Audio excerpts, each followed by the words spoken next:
This is Andrew Norelli, and you're watching the Rick and Down Show. Yeah, the Break It Down Show coming via. Yeah, I said that wrong. Oh, you want to say it again? Do that. Did it right this time, Mr. Pro? Yeah. Mr. Pro. I got to practice. So yeah, don't worry about it. It's the Break It Down Show. We all got it. But the reason why we do these shows especially on these Fridays is that we like to support Save the Brave. That's my charity. Matt is involved with the charity as well, and we're working on getting Bastards Canteen and Temecula open. Hopefully, now that COVID is kind of easing up on us, we'll be able to get them through the approval process, and then we're going to open up a live performance space to support, among other things, Save the Brave. So we're going to be doing some charity. Comedy and music events, and that's why we do these things. Matt and I have been doing them. Gosh, Matt, for I don't know, it must be like 6 months now that we've been doing these things. Yeah, nice. We're gonna pack the place. Okay, and I'm gonna have a beer because it's Friday. Okay, I'm gonna have some ginger tea. Is that all right? I'm gonna have some that's how you water. do it. That's how you do it. I'm just kidding. I'm just having water. Yeah. Is there echinacea in your tea, Andrew? Oh yeah, I sprinkle chia seeds on top of it. Yeah, I put some warm lemon and honey. No, I have some bottled water. Yeah, that's about as bougie as I get. That's bougie enough for us. Yeah. You a Dodgers fan, Pete? Yeah, I am. I'm a baseball fan in general, but I needed a new hat, and the Dodgers won, and I thought I would support them with some money. He's like, I'll pick the world champs. I'll get that on my head. I've followed the Dodgers for a long time. I mean, I'm not bandwagon. Well, I probably wouldn't have bought any other team other than the A's for a hat, But I like all baseball. How do you feel that they are the Yankees of the modern era? I mean, they're just unbeatable. Yeah, I think that they are built brilliantly. I think that's what makes me able to really enjoy them. They don't go out and sign bad contracts for the most part, and they focus on player development as their main thing to either acquire talent that they need or bring up their own young guys. So they've got a bunch of guys who are going to graduate to free agency, and they're going to let them go because they've got good folks behind them, and they're good at that. And that's different. I like that. That's a friendly spin on a team renting piles of money. Well, they spend a lot of money, but they spend it on player development. They spend it on training. They spend it on tons of sabermetrics. I mean, they bring that sabermetric analysis right down to the field these guys focus on how you throw the baseball specifically and where the tail drag will be to give you more impact. Right. And so their analysis sets them way far ahead of. They set the standard for that, and that's really where their money goes. I think it's interesting that sabermetrics still seems to focus heavily on the regular season, and I don't know why it's not more heavily favored on the postseason, which is why you seem to get a lot of hitters that have this high OPS, but then they get to the postseason and strike out a lot. Yeah, or they don't hit good pitching well. Yeah. I mean, obviously, when you're the Dodgers, you have so many great players, it doesn't really matter because you have 3-4 guys in the lineup that go cold. It doesn't matter because you have another 3-4 guys that are going to be hot or that are going to be able to hit any pitching. When do you think that will change? I think sabermetrics is so. First off, in the playoffs, the randomness of everything is really hard to overcome. I mean, you look at the Dodgers themselves. They had an absolute freak show play cost them a game. And then they had a couple of robbed home runs where maybe 5 players in baseball could make those plays, and they happened to make them this time. So they easily could have been the Dodgers get eliminated too. The margin of error is just so small, and their pitching is better. And you know that staff that you need for 162 games, you don't need as many arms, so you can be a lot choosier and set up specific matchups. And I think that's where the Dodgers have an advantage with sabermetrics is that they can take advantage more often than other teams because they have such depth. But that's not a guarantee. I mean, about half of the time, a wild card team wins the World Series. So there you go. You know, when the Giants won all 3 years, this is not a knock on the Giants. It's to their credit. They were never the best team, but they ended up winning the last game, which makes them the best team. So I think the playoffs are just weird.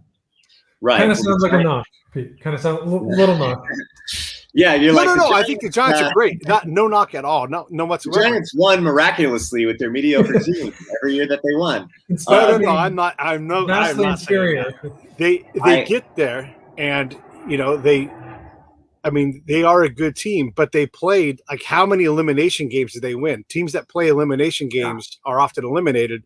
They just refuse to lose. They were incredible, but that's not something that you can attribute to the overall depth and quality of the team. It's something else that they caught either. I mean, Justin Verlander is not supposed to give 3 home runs up to Panda, but he did because Panda's great.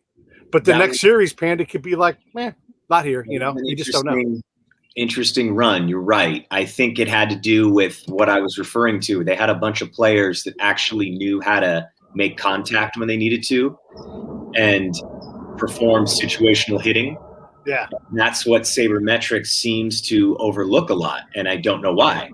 And then, of course, they had, some of the best postseason pitchers of all time, which I think sabermetrics is a little better at predicting that and monitoring that, or controlling for those variables. It's the hitting that it seems to miss a lot. Yeah, it's a little hard to measure someone who plays exceptionally well in the postseason. You're like, what is your level of play? Like Big Papi is ridiculous. Like if that guy's in the postseason, he's going to be dangerous. And he's already a Hall of Fame level player in the regular season. But then he's even better. Madison Bumgarner is not a Hall of Fame pitcher unless it's the playoffs and he goes on a run. And it is hard to capture that because, is it that he gets better over the season as everybody else gets more tired and broken? Who knows? And then the next time he goes to the playoffs, he might stink. It's just, you have no idea. It really, the playoffs are so hard to figure out. But why can't you only measure your ability to hit good pitching, ignore mediocre and bad pitching, and then measure your ability to make contact when you have to make contact? Obviously, when nobody's on base and it's 6-0, a lot of those guys are going to swing for the fences, and that's fine. Yeah. I'm talking when you're down by 2 and you have to make contact. There's got to be like multiple ways of just carrying around that statistic. I would think that Big Papi probably always did well with that, even through the regular season, right? I bet you he didn't suddenly get better at that in the postseason. Yeah, it's tough with someone like Big Papi. So we know through the math that clutch hitters don't really exist, like as a normal thing. But then there's Big Papi with always numbers that are higher in the clutch situation. So these guys do exist, but they're very rare. And you're talking about people making contact. It's not for a lack of desire or whatever. I mean, look, there are championship moments in every game, and you line up and like whoever wins that moment is one championship point, basically, right? And so you have things, but then there's also the random variables. I forget which game it was, which World Series it was for the Giants. And again, not at all a knock on the Giants, but a ball hits third base and caroms, if that goes the other direction as a foul ball or, whatever it is, it's some of these things are so meaningful in that moment. Yeah, there's definitely some chance involved for sure. Right. But you can't tell me that Marco Scutaro is a better player than Cody Bellinger in center field. Like it's just not true. And so it doesn't matter if Marco gets a couple of scratch hits. I mean, it's like when the Yankees lost the World Series to the Diamondbacks. Mariano Rivera didn't give up any kind of solid contact. It was people mishit the ball and it fell in. That was a weak winning hit. You're right. But that speaks to what I'm talking about, right? In that situation, that is the most important thing. You want to make contact, even if it's weak contact. And that's what happened in that final hit. And that's why they scored the run. If he had struck out there, that would have been the worst possible thing that you could have done. Yeah. Or if he had mishit the ball 20 feet in the other direction, which he can't control, then it goes right into someone's glove. Like a lot of this stuff, that's the thing about sabermetrics is that it helps you wash out a lot of the luck. And it makes it easier to see like this hitter is exceptionally lucky this year. And we expect him to – it's all about regression to the mean, I think is the best way to put it. And someone like Marco Scutaro has a long major league career, but he's always going to be just above average as a player. But in these 21 games, watch out, I mean and then there's some hand-eye coordination stuff. There's some hitters that are like, I swing at anything. Vladimir Guerrero went to Hall of Fame having incredible hand-eye coordination. I mean, he He hit a home run off a ball that bounced on the way to the plate. That was amazing. No. Yeah, and there's guys like that. Randall Simon was a guy like that. He could just swing and hit the ball, and he was just good enough for just long enough, I think the Yankees prove that once again, you have to control for how the hitters are going to hit in the postseason, right? Because their best postseason hitter has been DJ LeMahieu, because he's the one that will make contact when he needs to make contact. He can hit all pitching. He can hit to all fields. He can hit in all situations. And a lot of their other hitters, we know they sort of knock the ball out of the park when it's not really meaningful. Yeah, there's a lot of that.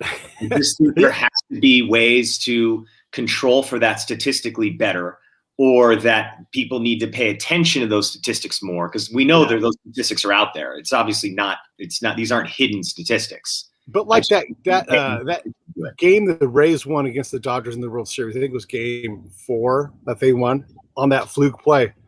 Right. There's no stat that can predict that. I mean, there's a guy that hasn't batted in 2 weeks.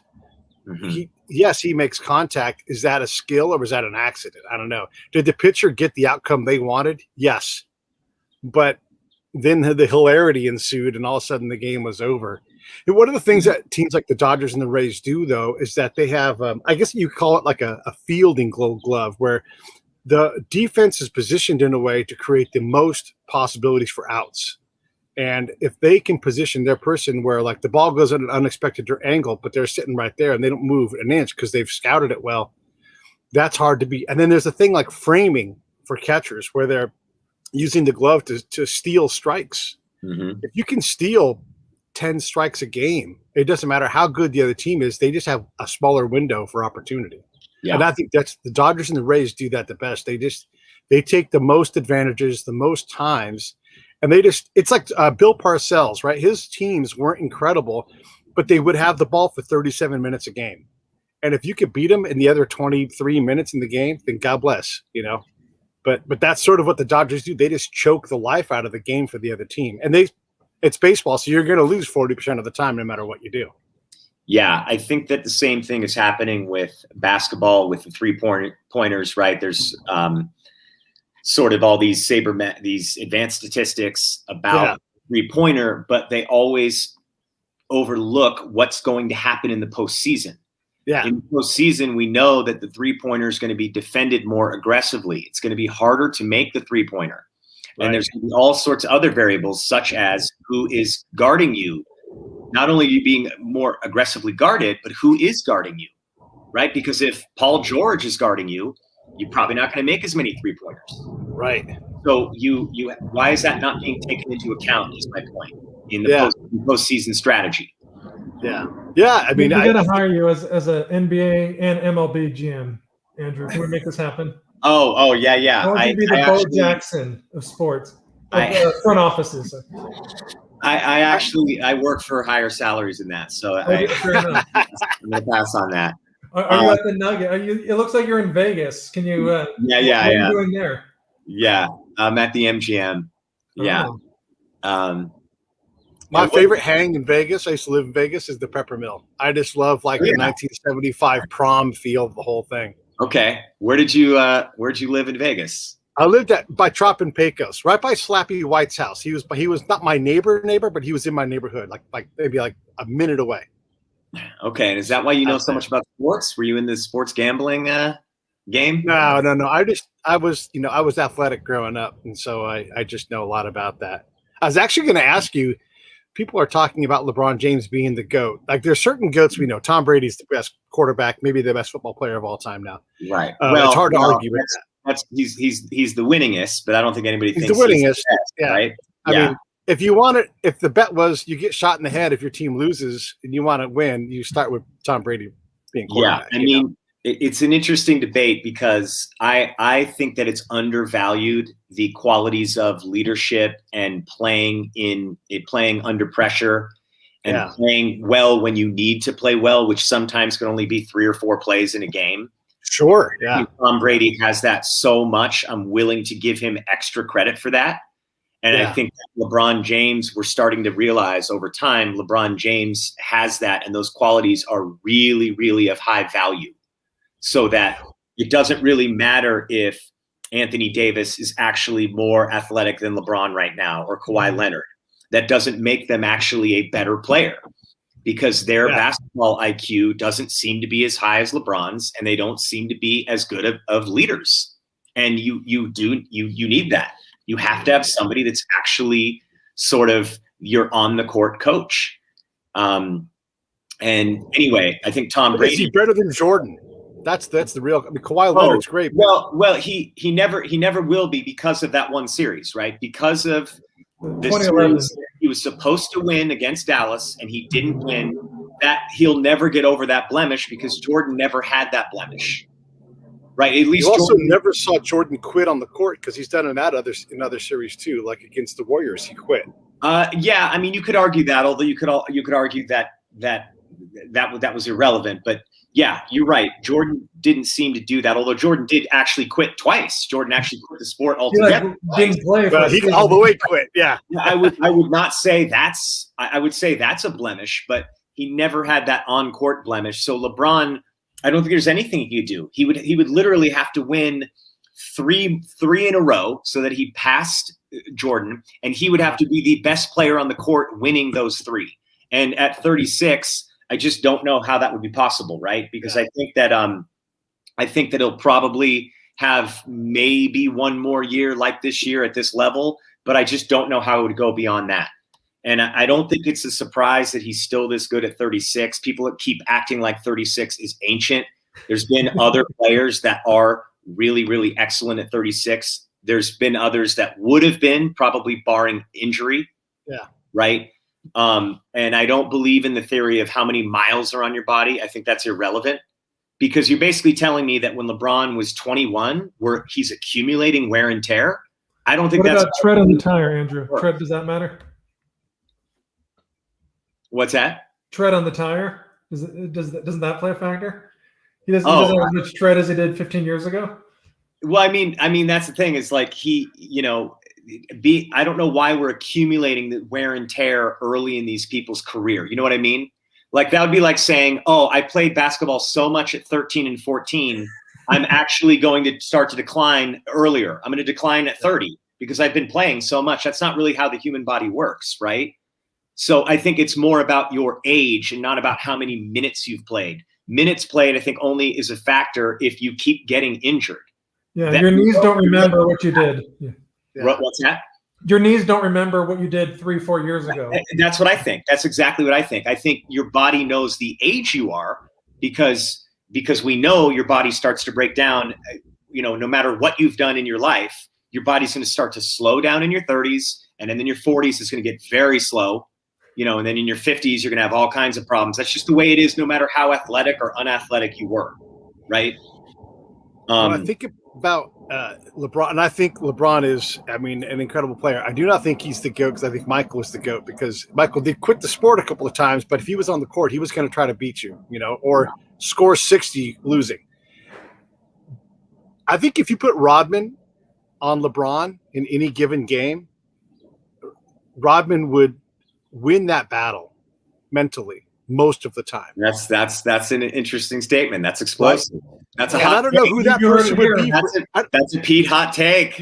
Yeah, I don't think Jordan had a peer like that you could find anywhere where like that person's going to give, because it's not about physicality with Rodman. He's as physical as anybody, but he's going to break you. Remember when he made who did he make? Who didn't he make go crazy? But the mailman. He broke the mailman's brain, took him completely out of the series. But in the championships, that's huge. You're forgetting how many people have actually tried to do that to LeBron, though, and they haven't been able to do it. He actually is a really cool head. Mm-hmm. He actually doesn't really get ruffled.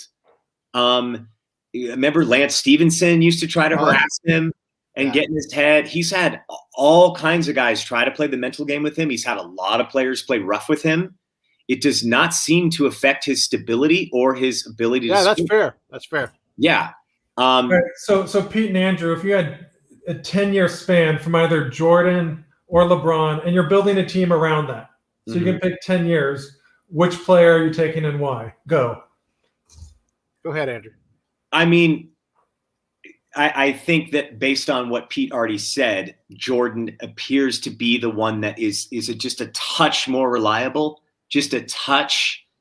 But man, it's neck and neck. I think it would be interesting if they had switched teams. Like, don't you think LeBron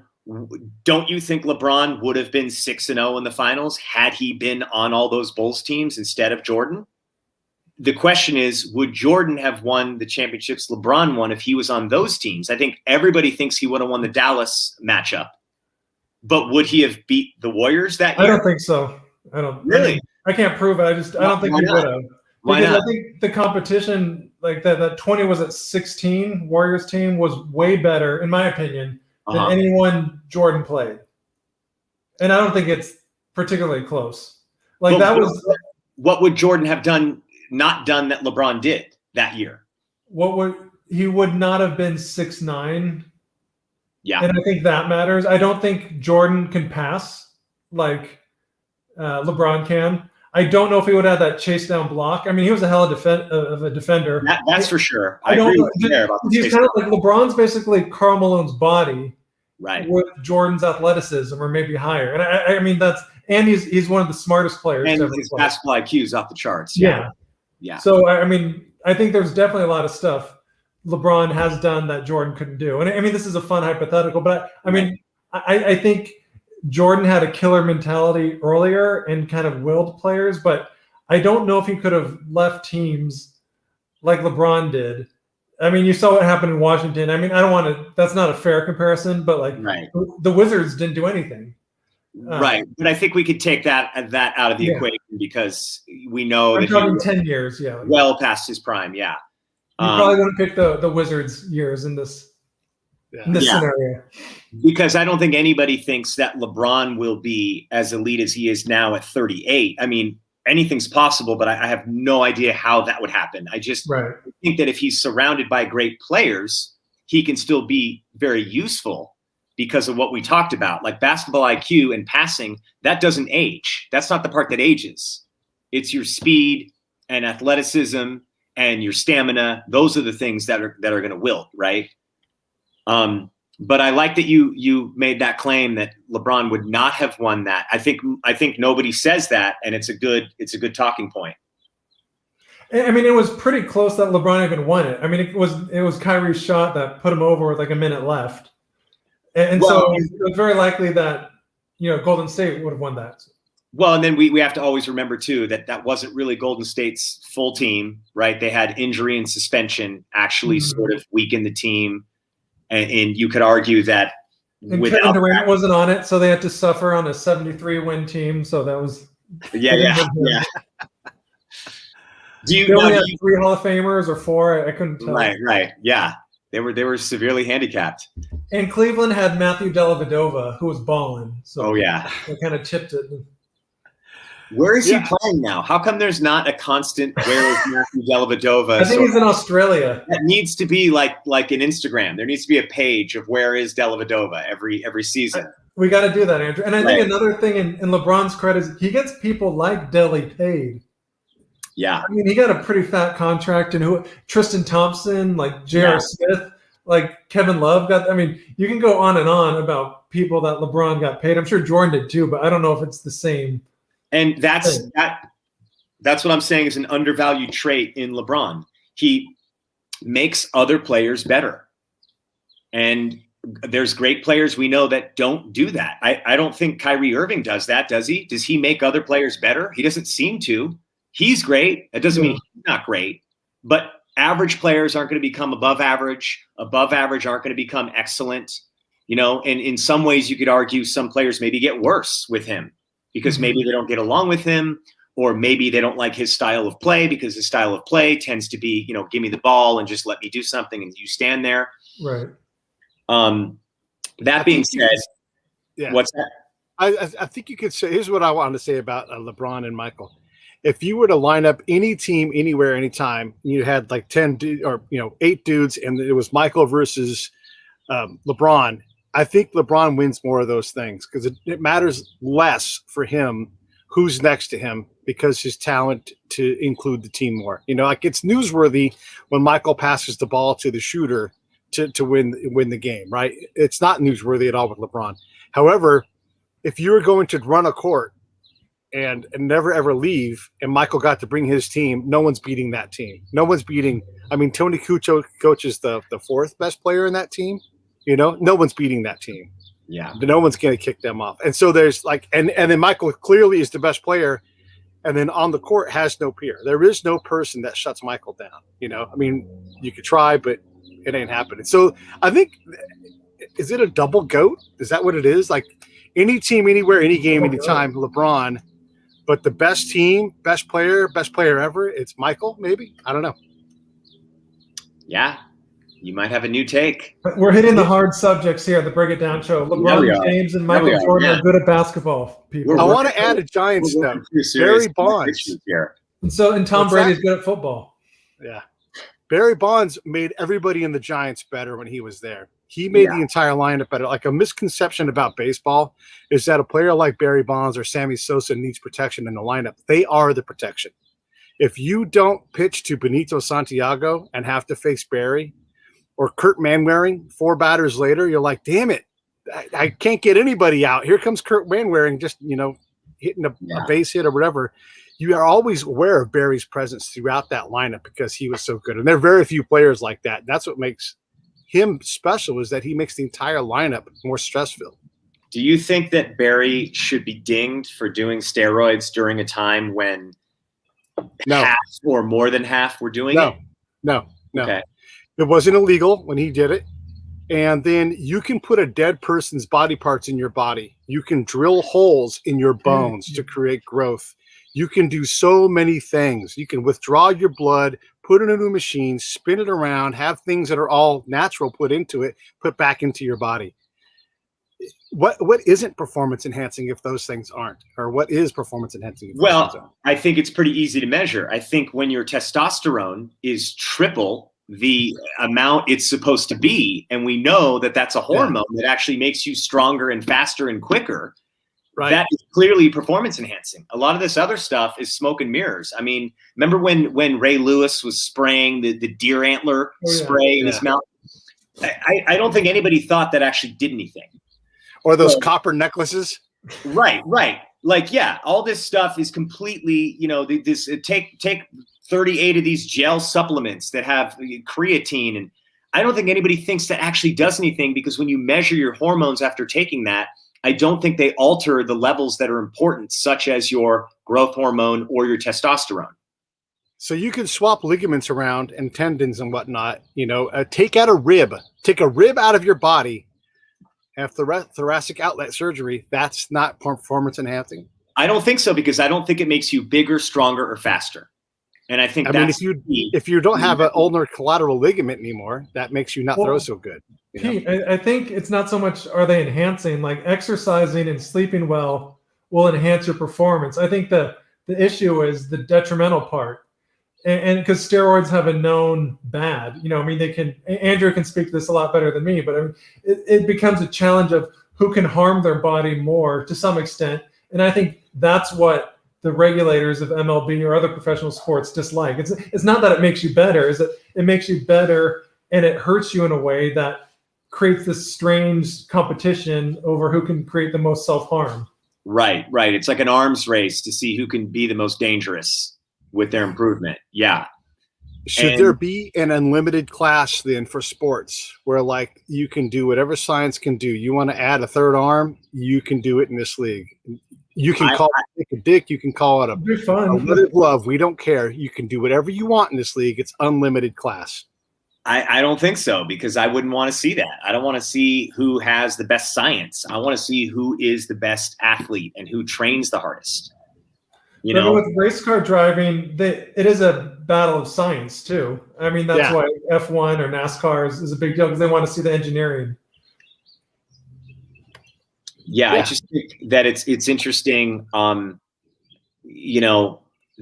like Barry Bonds, for example, we know obviously he was already a Hall of Famer before steroids. And we know that while on steroids, he was basically Babe Ruth. And so I believe he should be in the Hall of Fame because he already was better than most players anyway.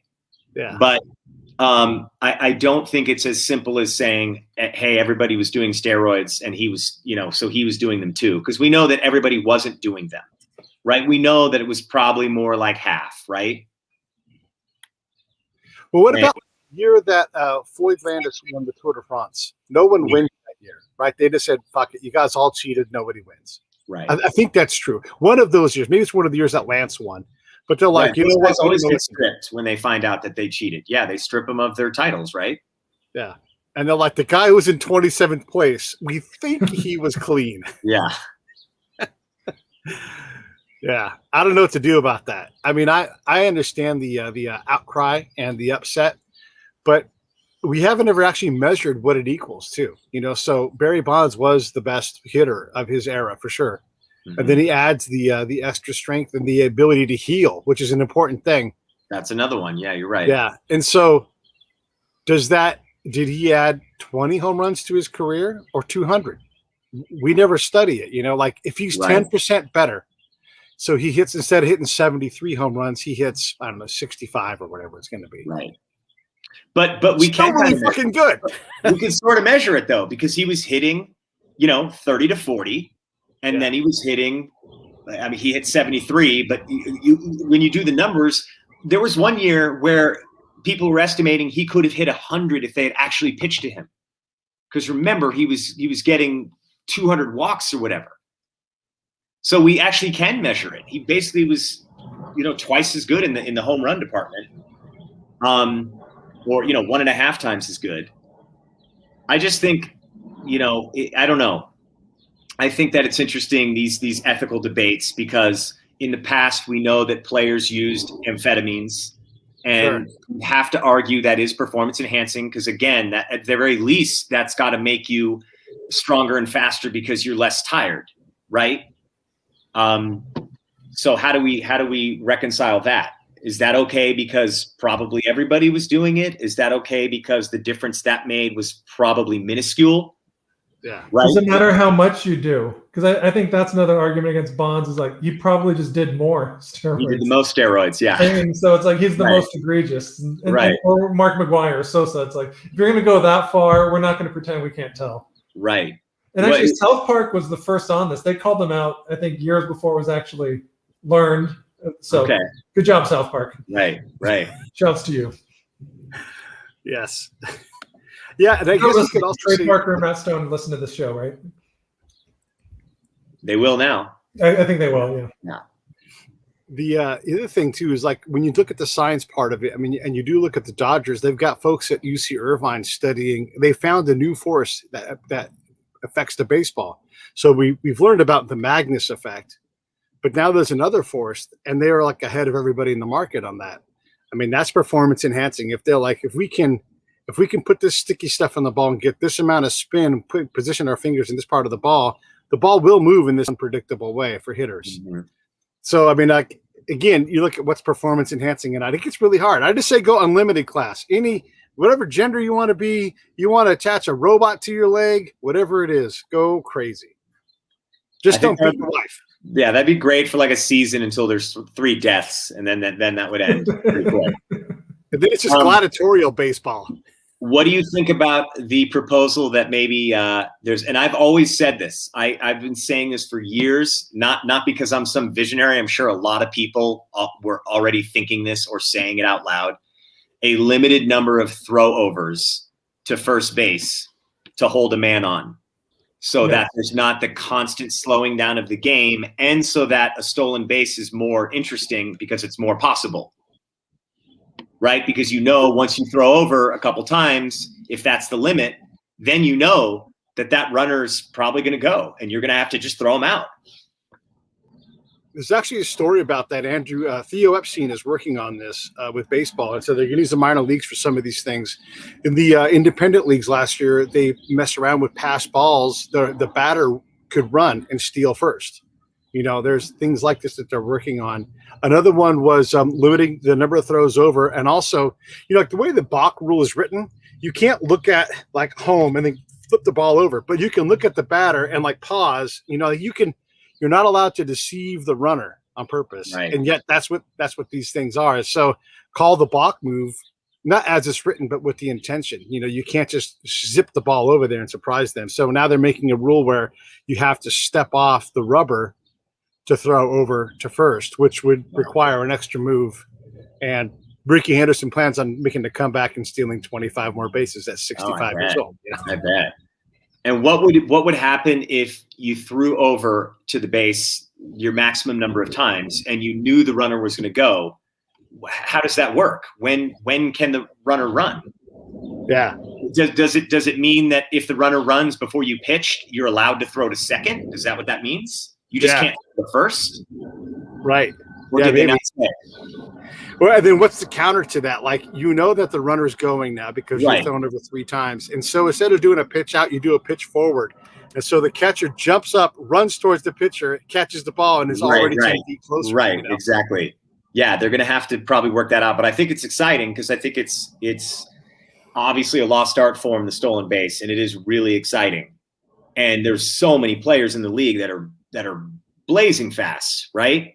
Yeah, and they just never get to steal because it's bad sabermetrics. It is bad. It's not worth the risk right now, right? You have to be safe so often that you're better off just letting the batter bat. Yeah. Right. Which takes something out of the game because there's some excitement. I mean, you guys remember Ricky Henderson and how distracting he was to any pitcher. So exciting. Remember Vince Coleman? That was just as interesting. Yeah. Incredible. Another thing to speed the game up, I brought this up. I had Rob Nair on the show, and I said this parade with pitchers, relief pitchers. If you're bringing a pitcher in, I don't mind them having a couple tosses to get warmed up. I'm not saying that, but why are they coming all the way from the bullpen? Like, are you ready? Get into the dugout, and then when I go out there, I'm not going to look back and be like, "Hey, Ricky, come on in." Bring him out there with you. We have an area for you that's very comfortable here. Right. Bench and some water. Come on in. Yeah. Sunflower seeds. Some bubble gum. Yeah. But what about Trevor Hoffman coming into it Thunderstruck? Yeah. It is all that fun to see them run in, though. Come on. You can still play it. Cue up. You look at the DJ. You text him. Play Thunderstruck. Here comes Matt Hoffman. Or whatever. And he walks in. Trevor Hoffman. Yeah, we could do that. You could bring Matt Hoffman into it. He could do a wheelie or something to entertain. But I always thought baseball would be incredible if there were only 2 outfielders. Wouldn't that be exciting?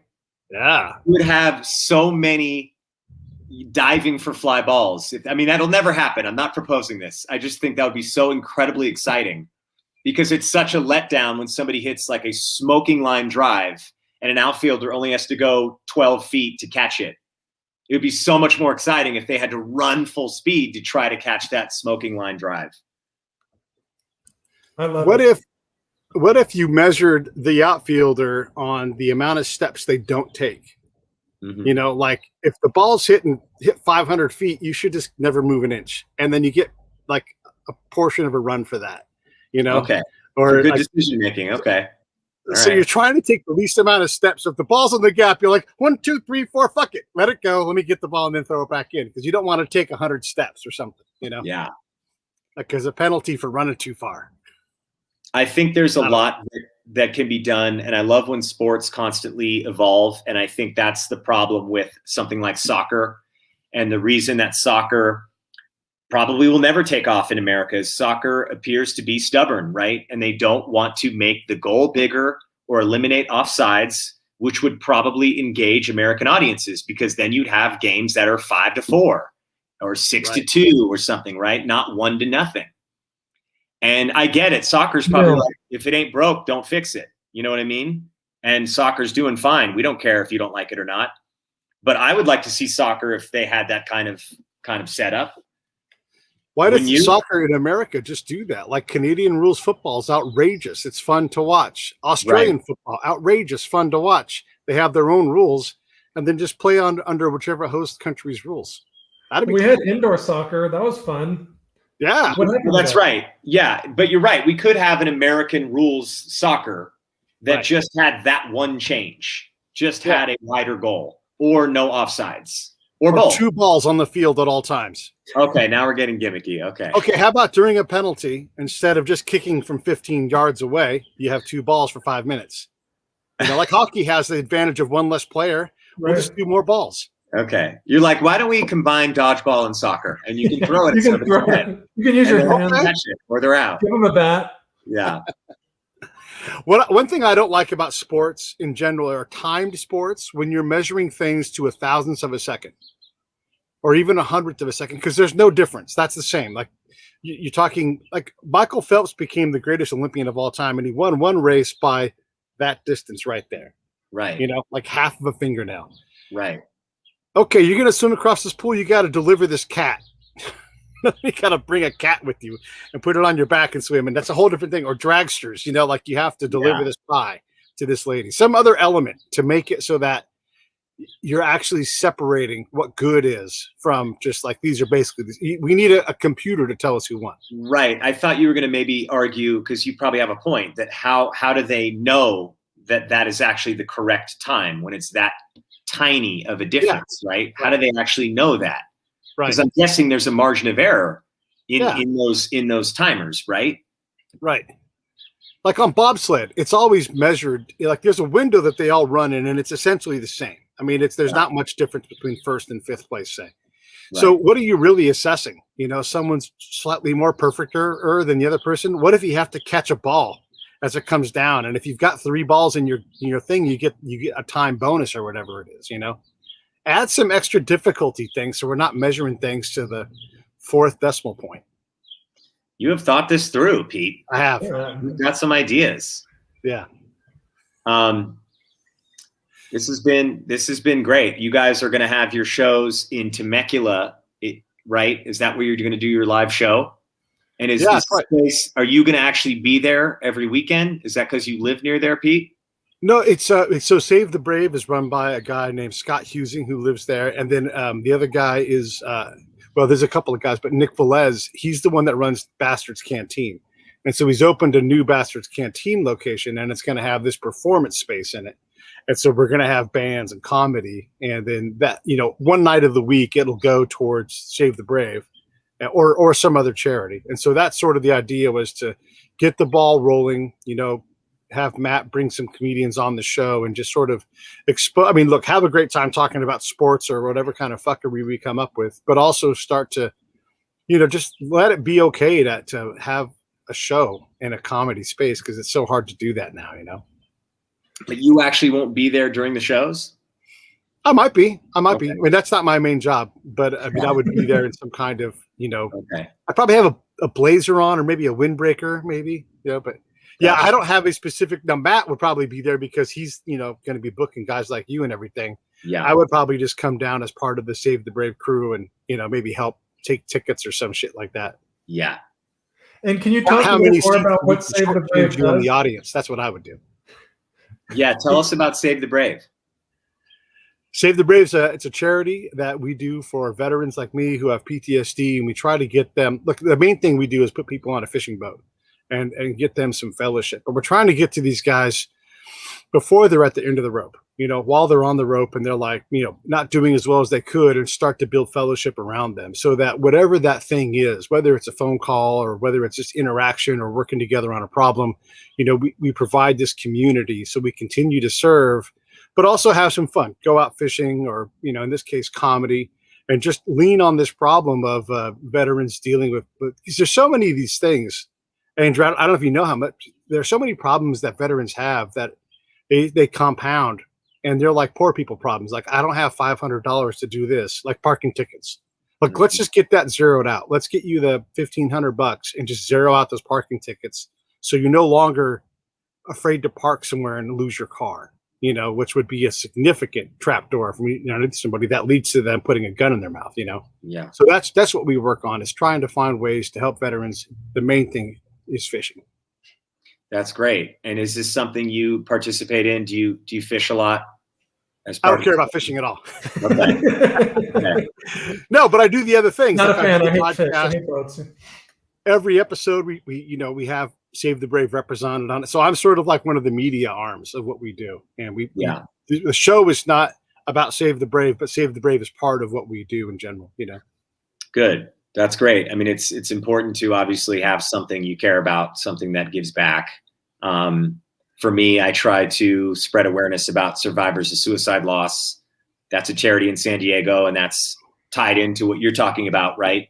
Because we want to prevent people from dying by suicide, and we also want to help people who have known people or had loved ones who die by suicide, Right. help their mental health, because as you know, their mental health is now affected. There's a study that says 151 people are affected when somebody dies by suicide. That's how many people are impacted, and they are now at greater risk of addiction, suicide, self-harm. And so it's important to have all these things set up in place to protect people's mental health, for sure. Yeah. You get it. I mean, that's exactly right. And again, like I can't say this enough for folks who are listening. It's not about saving people at the end of the rope is very hard. It's dangerous because they are in a terrible, terrible position. You've got to try to do this beforehand. If you got someone who's struggling, it's better to call them before they even, before they were, they're like, why didn't they reach out? Because they couldn't. All their focus was hanging onto that rope. They don't have a hand to reach out with anymore. Got to get them before that. Yes, you try to save folks who are in severe crisis, but call that friend of yours, call that person you haven't heard from, or the one person when they come to mind, call them and just check in with them. You don't got to ask them or chastise them or anything. Just check in on them and see how they're doing. Take them out to coffee or whatever. I try to spread that message if I can as well, that prevention is so important. Prevention, right. Helping somebody who's struggling in the early phases get their life set up so that they have productive activities to do all day, so that they don't have a lot of idle time, so that they're not isolated, they're not alone, they're not bored. If they're not working, help them, helping them find a job, helping them have a job, helping them get involved in a charity that's meaningful to them, just like yours. I'm sure that people volunteer for that charity, right? And that probably gives them purpose. I agree. Getting early intervention is really important.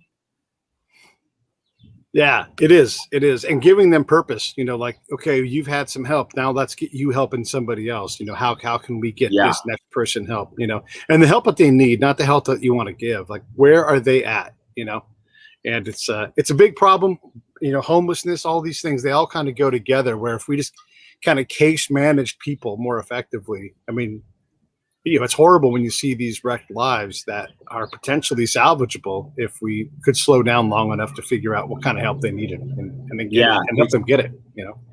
It's tough. I've always thought that the addiction communities kind of have a good model for this stuff, right? AA, they have such a great model. I mean, they have there's meetings people can go to for free every single day, no matter where they are. Right. And for some people, that's their lifeline. And then that community basically make sure all those people are safe and healthy. And that's the motto of the community, right? We are going to help each other. We are going to make sure that we're not alone. If somebody in the community needs a job, we're going to try to find you one, because that's what we do. We treat each other like family. Yeah. And I wish there were more communities. I assume there's some of those communities for veterans, right? Where they can meet daily with groups and struggle with the same issues. There are a lot of people working on this problem for sure, and it's such a pervasive problem that it's really hard to dial in the help where they need it to be. But you're right. We can all find that focus. And look, if someone's going to do charity, it doesn't have to be veterans. It doesn't have to be homelessness. It can be, manatees in Florida. And I'm not making fun of that, because right now there's a whole bunch of manatees dying and they don't know why. There's people that are desperate for that cause. So whatever your cause is, don't start a new cause. Get on the cause where it's already at. Don't just start a new charity. There's enough charities. Go work in one that already does what you care about too. That's it. Yeah. So Andrew, I'm curious. You're performing this weekend in Vegas. What's the setup? What's the vibe? How do you feel about getting out there again? It's in a big ballroom rather than the comedy club, because a ballroom, as you can imagine, you can spread people out more. Mm-hmm. And there's all kinds of restrictions. There's a mask wearing mandate for everybody. The performers obviously can take off the mask when they're on stage. And for that reason, the front row is very far back. The crowd can only be released table by table, actually. So there's no crowding at the doors on the way out. So there's all kinds of strict guidelines. The performers have to have a negative COVID test before they show up in town. And that seems to be working when they're doing it this way. The crowds are generous because I think they're excited to go out. They're extra appreciative. You know, we're going to have kind of a golden age of comedy. Matt, we gotta go on tour, man. We're starting at Bastards and we're moving across the world. No, I agree. There's so much pent up demand. We're never going to have this much goodwill. You know what I mean? No. We're going to have goodwill for the next 6 months, and then after that, the crowds are going to go back to like, yeah, you're all right, but where's Bill Burr? I want to go see Netflix. Yeah, I mean, we need to take advantage of these generous crowds right now. What movies have you been on to show you're funny? Right. So I think it's been really fun and really interesting to do comedy in this environment, and I'm kind of optimistic like everybody else. I'm hoping that there will come a time soon when, you know, we're living like we did in 2019, and I think comedy obviously is harder when you don't have that packed together laughter, but comedy's easier when you have audiences that are totally bought in and they're showing up and they're like, I want to be here and I want to laugh. There's nothing like that in comedy. Have you had time to work on a lot of new stuff too? Or is it hard to work stuff out when you can't go to, you know, a place to work out live in front of the crowd? I think every comedian needs to work it out, you know, because most of what you write just isn't good enough. It's just not good enough, or it's not tight enough, and you have to try it and it doesn't really work, or it kind of works, and then you get it better. And did we lose Pete? That's it. I'm still here. Okay. You can hear him. It's an improvement. Pete's like a pre-COVID audience. It's mid-sentence, he's like, it's not good enough. I'm out of here. Later. Click. Yeah. You lost me. I'm going to watch Ginny and Virginia or whatever it is. Yeah. So Matt, you had your own room in Orange County. You were probably working out a lot of material at that room, right? Because you were able to go up all the time. Yeah, I didn't. It wasn't my room, but they were generous enough to like give me time, and it's huge. It's your gym, and I've done some Zoom shows. I try to write. I think sketches are easier to write during COVID times. Right. But it's annoying. It's lame. Like there's no good substitute for working something out on stage, getting that interaction, and that's what's fun about. I mean, we have a mutual friend, Tim Lee. When this lockdown started, there was a Zoom show I was doing, and he wanted no part of it. And he mentioned like he does comedy for the interaction, and I get that. I mean, I do some Zoom shows just because it's something to do, honestly. But yeah, I think Tim's right. Like without that, it's so boring. I've actually had fun on Zoom. I really have. Okay. I don't have a problem with Zoom shows. It's not a substitute for live shows, but right. It's its own animal. They're better than nothing. And I do find that I have fun and the crowds have fun. And I've seen comics on there be really funny. They're hand jobs with the rubber glove. I think that's the no joke. It's just like, I mean, it's one of those things where sometimes you find that you have jokes that are actually, they're well written enough. You can literally just say them in this conversation. And then sometimes you have jokes where you're like, oh no, this joke. I have to perform. I don't want to do that. Right. This joke just won't cut it in this format. Like this joke needs all the bells and whistles. It needs all the lights and the energy, and I need a stage, and I need to do my high kick, Your toe taps. Did you perform last night? Was there a Thursday show? Yeah. Was that your first live show in a while? No, not my first, but okay. I haven't done many. So but what was the crowd like in Vegas? They were great. They were great because they seemed really happy to be there. They seemed very excited and very generous. And I'm assuming this is like a vacation that they probably haven't been taking many vacations. It's probably really exciting for them. The rates of the rooms are rock bottom all over town, as you know. So you're getting all kinds of people that are like, well, I'm just going to go because it's $12. A Red Bull costs more than a room. It does. Which is weird because it's irrelevant. That's not what you spend money on when you're here. It doesn't matter when you spend money in the room. You're still going to lose thousands of dollars when you're here, probably. They got you here. Right. Hey, I got a question for you. So you've been on Kimmel, you've been on Letterman, and it's incredible to do those things, and they can define a career a lot of times. But where you're at now, what's the call that makes you go, holy shit, this just broke me to a new level? Like, what is that call? I mean, because there's not like a Carson level breakout anymore. Pete Turner. Pete Turner. Oh, yeah. Thank you. Well, thank you for that. I appreciate it. But for real, though, I mean, is it like, What is it? What would be like? I couldn't believe this happened to make you drop the phone. I'm happy to do gigs, honestly. Like it, if you do a good show, Matt knows this. You do a good show where you have fun and you're just connecting and it works, and like you're with people you want to be around, whether it be comics you're friends with or your friends are in the crowd. That, like, nothing beats that. I mean, that's just it's hard to recreate that feeling, or if you have just one joke for some reason that you like, that's new. They didn't hate it. Yes. Works, yeah. Even if it never works again, even if it just works that one time, it's just kind of a thrill that you can't really recreate, Yeah. And then I got to ask this, just because people are we seem to be unwilling to find the limit of the ridiculousness that we have to deal with day to day. Pepe Le Pew has been canceled. Dr. Seuss has been canceled.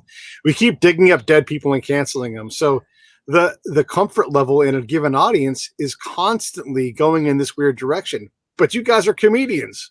So what do you do? Yeah. I mean, I think people forget in a live show, you can still actually, I don't necessarily, that's not really my style, but right. Matt is edgier than me. You can still actually push a lot of buttons in a live show. The comedy, live stand-up crowds are incredibly flexible. They're incredibly malleable. And I don't know if it's because they know stand-up is this sort of sacred place where it's like, here we go, anything can happen. Or I don't know if it's because they're drinking and their defenses are down. It's just alcohol. Right. It doesn't really affect live stand-up shows much. I haven't found, not in the comedy that I've seen. And as far as those things being canceled, I mean, I didn't watch Pepe Le Pew anyway. Did you? I didn't read Dr. Seuss. I don't really care. First I've heard of it in 25 years. I was like, what? Right. I think those things are always going to be in a different category.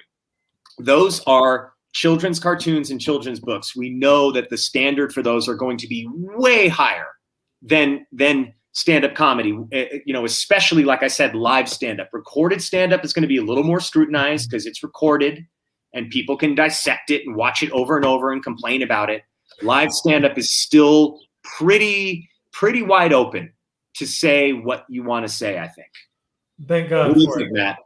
Yeah, no, Andrew hit the nail on the head. I mean, the people who come to shows, they're the customers. They're there to have a good time. I think a lot of the pushback is more on social media, or it's people who aren't the intended customer.